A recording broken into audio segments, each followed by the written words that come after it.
Our dry weather continues. Not that that's a shock to anybody, but actually, the dry weather is starting to have some impact and some serious implications with regards to fire weather, because there's a lot of red flag warnings up around the country. We'll take a look and see if it's ever going to rain again right here on tonight's Joe and Joe Weather Show podcast. And if you like to support the Joe and Joe Weather Show podcast, you can do it by using the referral link to Amazon pinned at the top of the chat board or onto the descriptor to this podcast. You just get in there, search for whatever it is you're buying, you buy it, and Amazon sends us a little bit of coin out of their pocket and not yours. So it's an easy way to support the Joe and Joe Weather Show podcast because it doesn't cost you a cent. And we thank you for your consideration. So, said last night that tonight was going to be pretty much a repeat performance of tonight was going to be a repeat performance of last night. And indeed, although it did make it to 60 here, only got down to 40 here last night because we had some clouds around for a while. But it's already down to 45. And I'm going to get my first freeze tonight.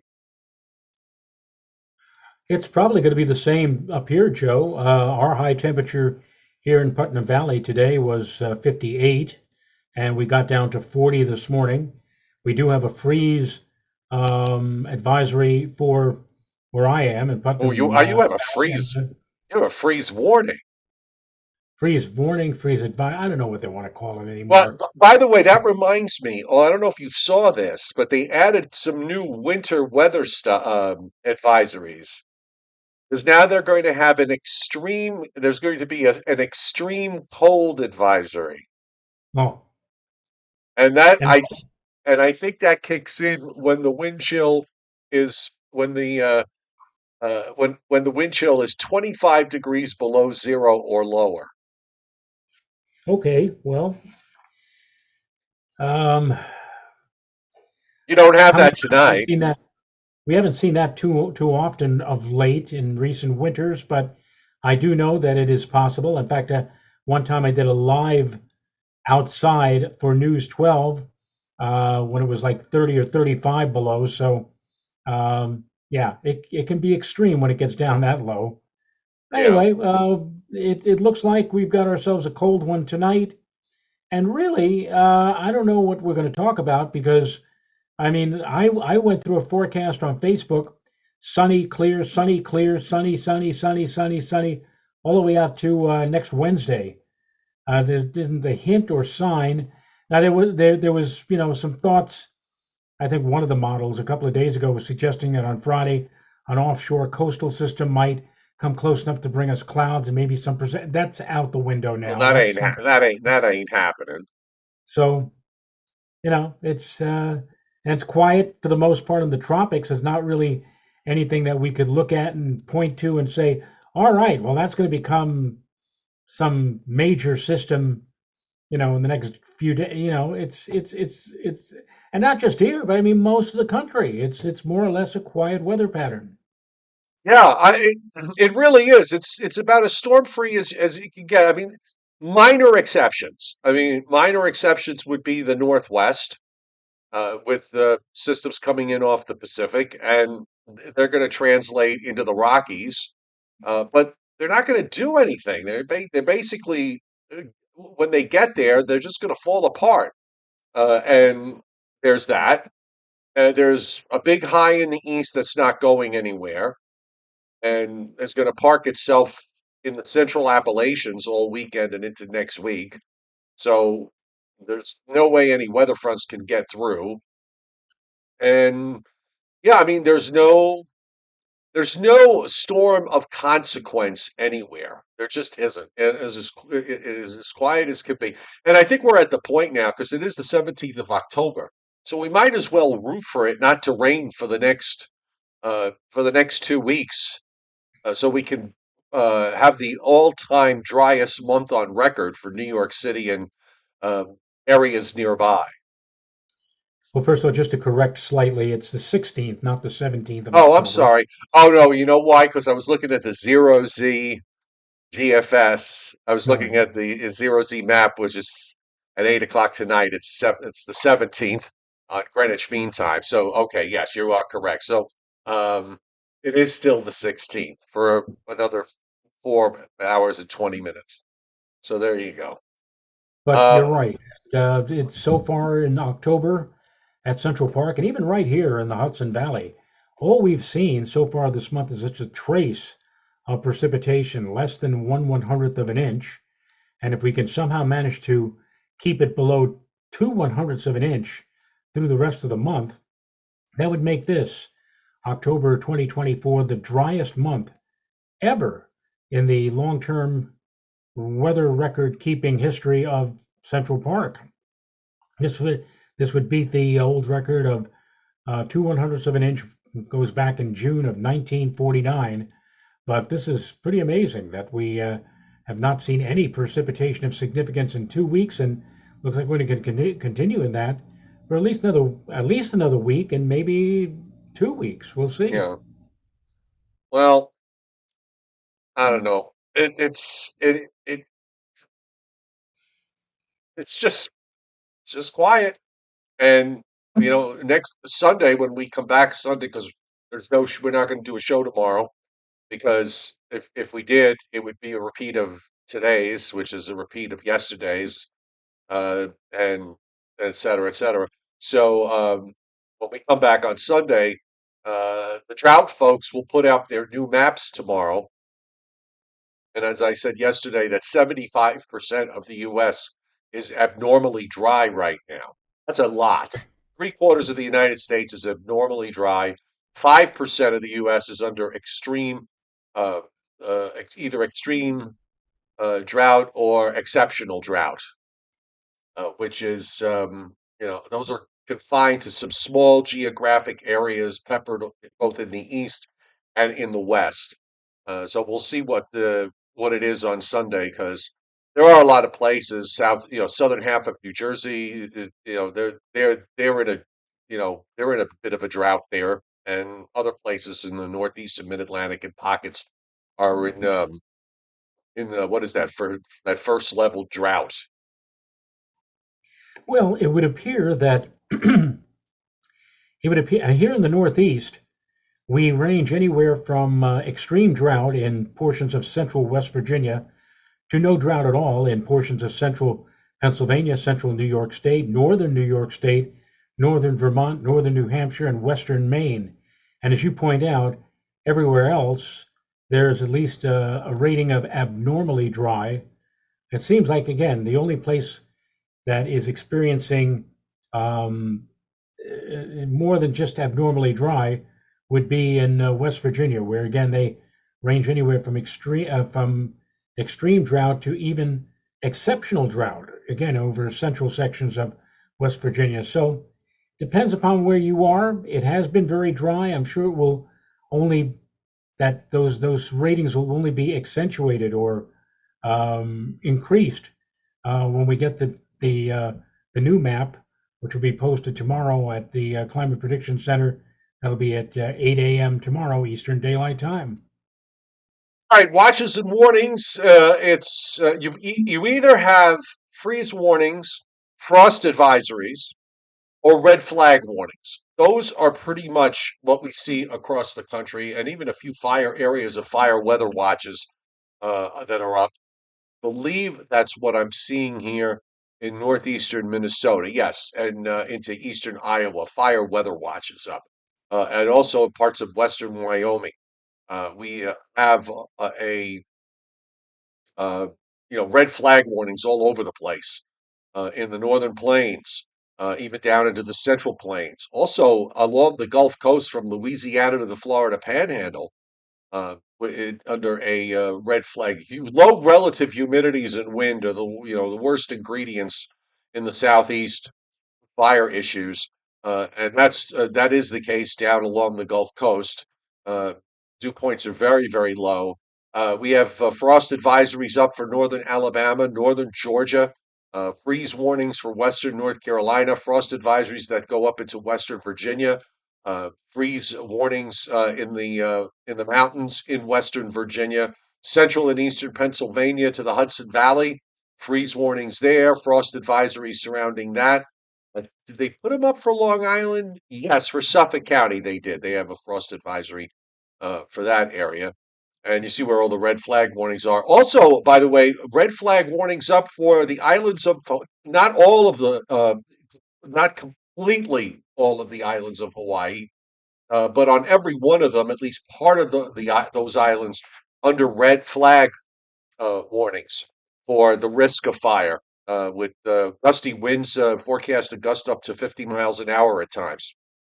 And also because of low relative humidity. It's mostly the sides, Joe, that are on the downslope side. So they must be getting a northeast wind that's causing that. Well, during the summertime, the northeast trade winds are at their peak, and that is basically the story. I know at least through September, maybe even October as well. But that is something that, and what is interesting is that if you go to Hawaii, places that are on the lee side of the big mountains, especially on the Big Island, they get the significant rainfall, and of course, then when the winds go downslope of those mountains, everything gets dried out, and you end up with uh, basically what are called rain shadows. No rain, clouds break up, bright and sunny. So the west side of the islands, all the islands are usually the sunniest part of the island. So if you ever go to Hawaii, that's something to know if you'd like to see a lot of sunshine. And on the satellite loop tonight, anywhere from everywhere east of the Rockies is hardly any cloud cover at all, just a couple of patches here and there. And off the North Carolina coast, you can see the clouds that are there and out to the east, and that's that developing coastal low that Joe mentioned. That's going to get kicked out to the northeast and not going to be a problem for anybody, other than maybe it kicks up the surf a little bit. Uh, some shower activity down into parts of the Caribbean. Nothing organized there. We have the only spots in getting rain are in the northwest, and you can see this a front that's moved in, and there are clouds from eastern Washington down into parts of California. Then there's another surge of cloudiness and rain off the Pacific Northwest coast, and that is getting ready to come in, and you can see it here on the radar. Some patches of heavier rain starting to move into western Washington state. We've got some showers and some lighter rains in western Montana, down into Idaho, Nevada, and into the Sierra Nevadas in California, and the daily peppering of scattered showers in Utah, Colorado, western New Mexico, and even up into southern Wyoming. That part of the monsoon action, drawing some moisture northward up into the central Rockies. The Storm Prediction Center, which we'll bring up here, see if it's there. We go. So we have no severe weather risk going on today. I just want to show you no organized severe storms forecast. And the next day that we actually have risk is Friday into Saturday, a small area of marginal risk in eastern New Mexico, an extreme northwest Texas, just a kind of a narrow sliver there where they have it as a marginal risk for severe weather. And here's the bone dry rainfall map, Joe. Not couple of specks in West Virginia, a couple of specks in central North Carolina and coastal North Carolina and southeastern Virginia. See, the heavier rains are all offshore. It is bone dry, no rain for the next 7 days from Maine, clear down through much of western Florida, little few hundredths in eastern Florida, west across the Gulf states, northwestward back into the Ohio Valley, and northward up into the Great Lakes. It's either no rain or an absolute minimal amount of precipitation. You head down into the western plains. We still have this patch of inch and a half to 3 inches. Southeast Colorado, northeastern New Mexico, northwest Texas. And that's where that sliver of severe weather is being forecast. Also in southwest Colorado, there's a patch of up to several inches there. Otherwise, it's a half inch to an inch that extends up into Wyoming. And by the way, some of that's going to wind up being some snow uh, late this week and into the weekend. And we still have several to many inches from northwestern Washington northward up into British Columbia. This map looks the same as it did yesterday. I mean, there's really no change here. There's your coastal low tomorrow morning, and then it just gets kicked out to the east. You got this big high. Joe, the high doesn't even move offshore. It actually just settles Yep. somewhere between Pennsylvania and West Virginia. And that actually kind of keeps the dew points from coming up. Not that there's any humidity anywhere, because the dry air has gone all the way down into the Gulf of Mexico. And by the way, that big high shuts down any potential for tropical cyclone development in the Gulf of Mexico or in the Southwest Atlantic. So that's a good piece of news from that respect. The tropics are not really going to be an issue for the U.S. mainland anytime soon. One thing I would suggest is going to happen is that perhaps toward the latter part of this period, let's say on toward the early to middle part of next week, as that as that high pressure system settles in over much of the eastern seaboard, is that we may see a buildup of haze.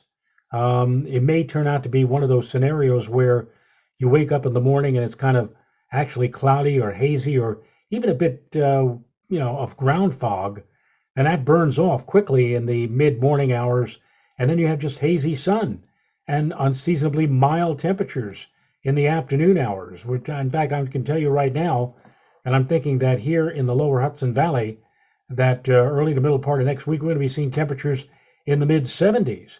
And the normal high at this time of the year should be somewhere in the mid 60s. So we're going to be about 10 degrees above normal. That stretch in mid 70s will not be record breaking or record tying weather, by the way, because the records at this time of the year are somewhere in the low to mid 80s, but still, you can't sneeze with temperatures, or sneeze at temperatures that are in the 70s, especially when you consider that by tomorrow morning, there may be many places in the Hudson Valley that have a bit of a frost or freeze condition. So cold now and getting warmer as we move into the upcoming weekend and on into next week. So in the west, you can see the rain area there in the west tonight. Low pressure drops down into Utah, eastern Utah, and you can see the dark blue snows there and into Wyoming. So at least, it's some colder air with a deep trough in the west. You got a big ridge in the east. So that's what happens. And then that low drops down into New Mexico. Uh, it, the rain from this system's going to just kind of peter out. Very, very weak uh, energy that's going to be lifting northeastward. So misfallerite, the rain that the GFS is showing uh, for eastern Kansas, that comes sometime, late Sunday night, early Monday morning, and just sort of plays itself out during the day Monday. It doesn't really look like all that much. Uh, and in the meantime, you got that high in the east. A little more energy comes into the west. Now, there is some hint of a cold front that's going to come down from central Canada. There's another Kulik high that not as strong, not as big as this one was, but there is a weather front that's coming through, and the GFS wants to maybe produce a few showers. And we're talking a week from tomorrow. I mean, 8 days here before we get to this.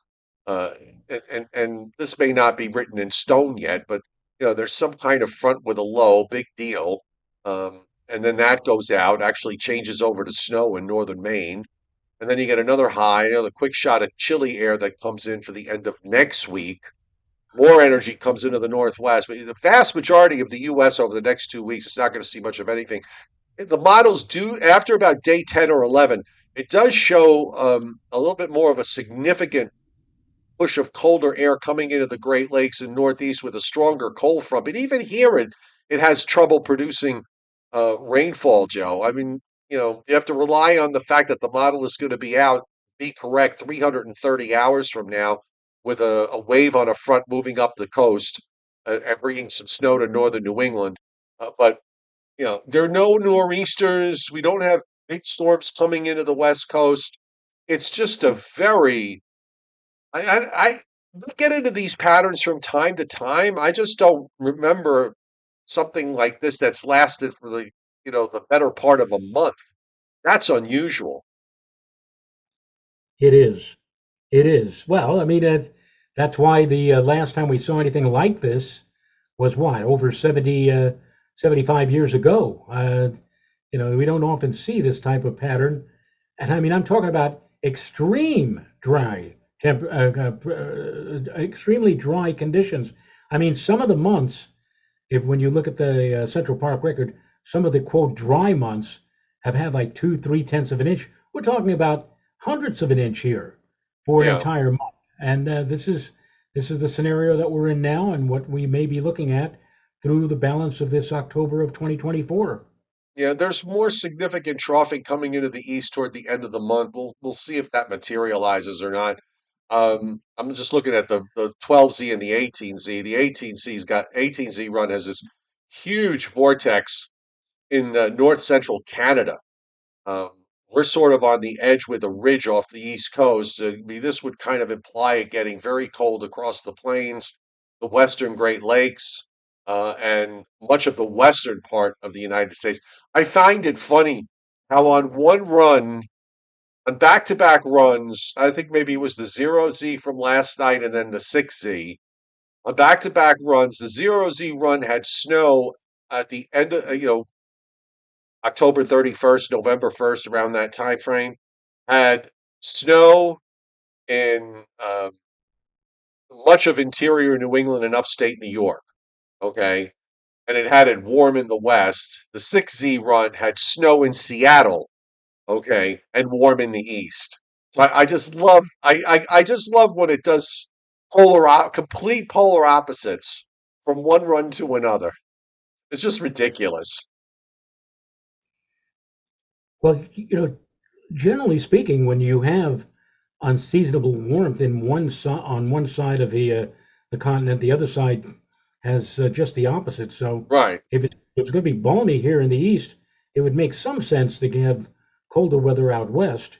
Maybe snow is a little bit, pushing the envelope, but still, that seemingly is what we're looking at for again the next couple of weeks.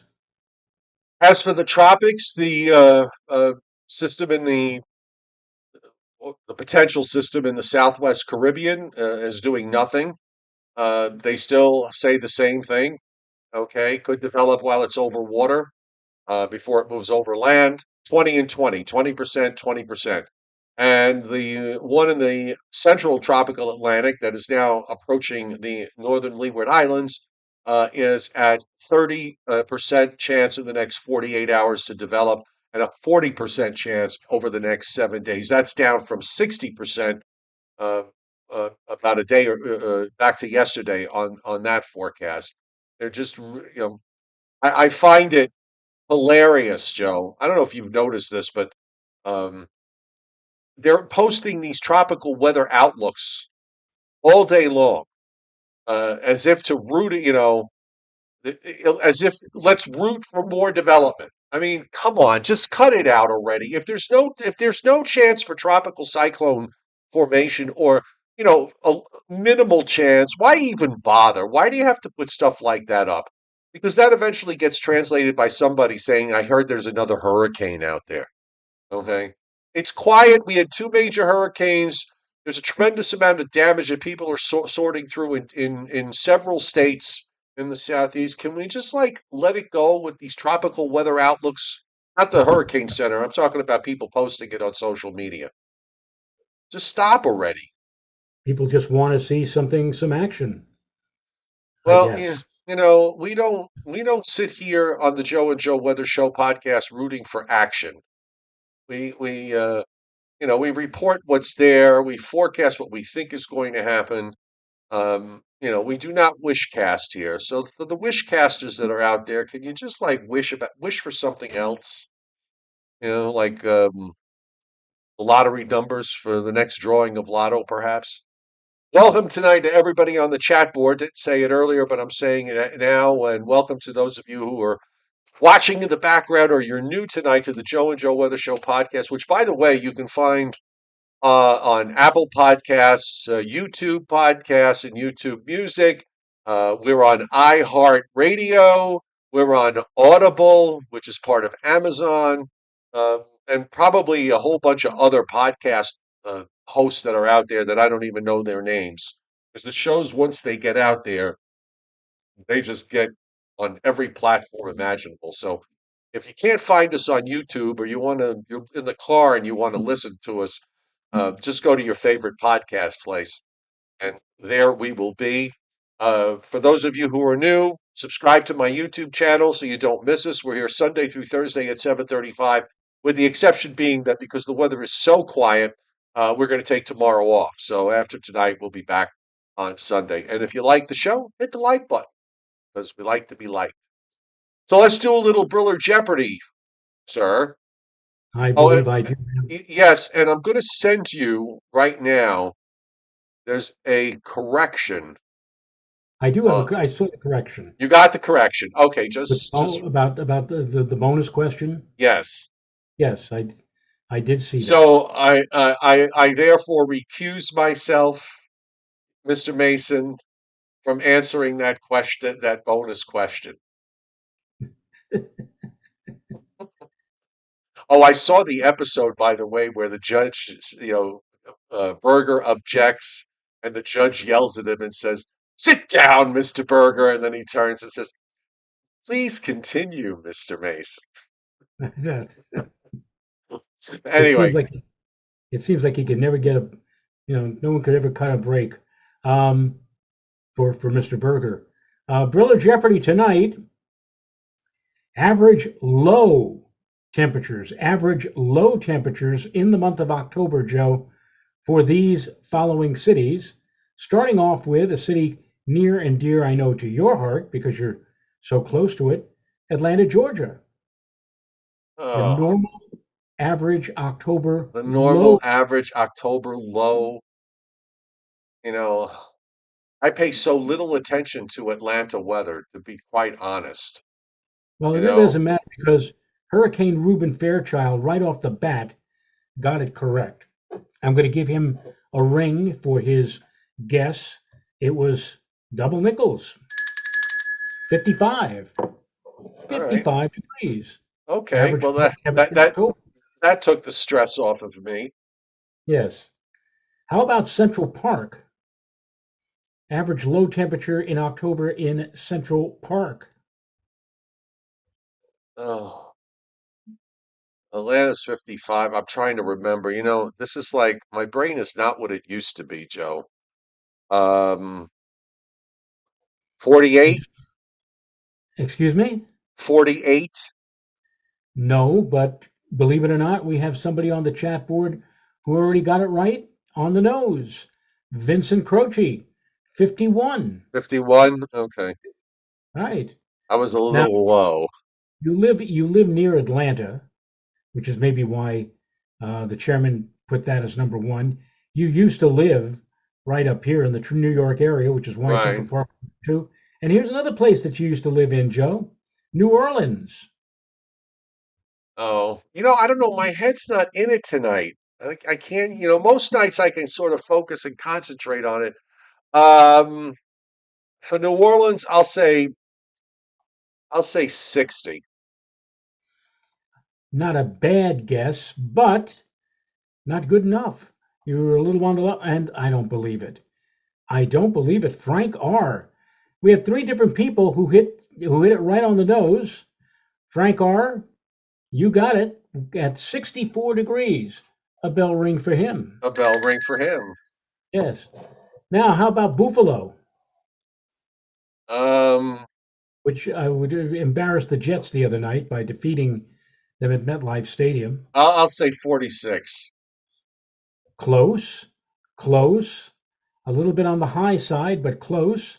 And here's another person now. What is it with you folks? Four different people tonight, right off the bat, hitting it right on the nose. Mike Waterhouse Banzai. Banzai, Mike, 46 degrees. And Donald Cheese Doodle. Hit super chat. Thank you, Donald. I hope that's a doodle, because it's on my board. It comes up DOO with a bunch of dots, so I assume it's Donald Hold, Cheese Doodle. hold it. I saw. It's a line error here. I saw the correct number, but I saw the wrong. Mike Waterhouse Bonsai said 46, but right below Mike Waterhouse Bonsai was Rick B with the correct answer, 44. I 44. Oh, okay. So I apologize. Rick B, that's for you, 44. How about ne- Big D, Dallas, Texas? well, if it's 55 for Atlanta, I'll say I'll say 58 for Dallas. Joe, Snake Country for you. Okay, well, I Very was close. close. Yeah. Um, I'm looking on the board here. Well, we Oh got yeah, another one who just got it right on the nose. Northern Grace at 57. No. So then Vincent Croce at 59 and Patrick Darcy at 59 And Frank Scalera at and Frank 59. Scalera 59.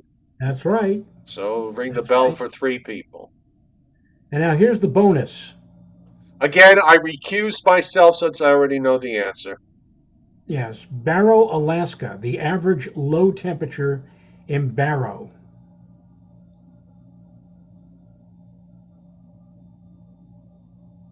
What's that noise? I'm hearing a. You hear a noise in the background?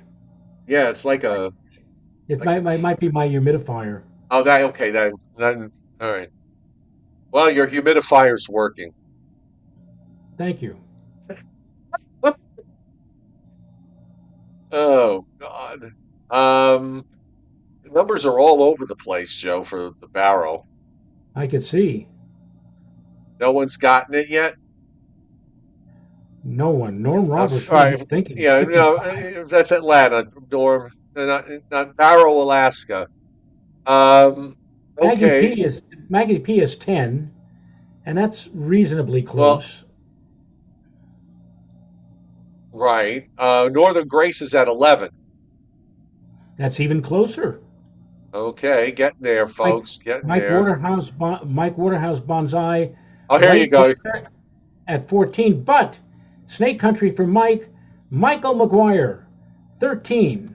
And so is Owen Daniel, 13 degrees. 13. 14.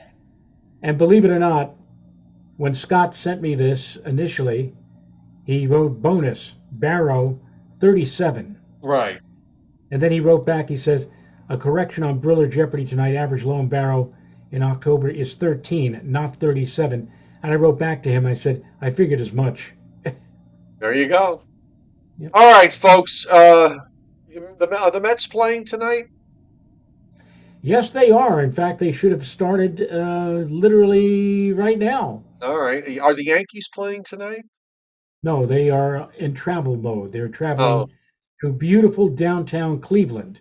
Oh, And so they're playing the Gardasills.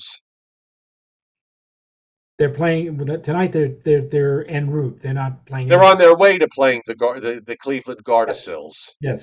Right? I still think, I know it's not. They're not the Indians anymore. I still think of Cleveland as the Indians. It's hard to old habits are hard to break. Um, all right. Anyway, let's get out of here so we can have we'll have a 3-day weekend. So we'll be back Thursday night. I'm sorry, we'll be back Sunday night. We are off Sunday. tomorrow night. So Yes. we'll see you everybody on Sunday night. Have a great weekend of the week and a great weekend. Night night.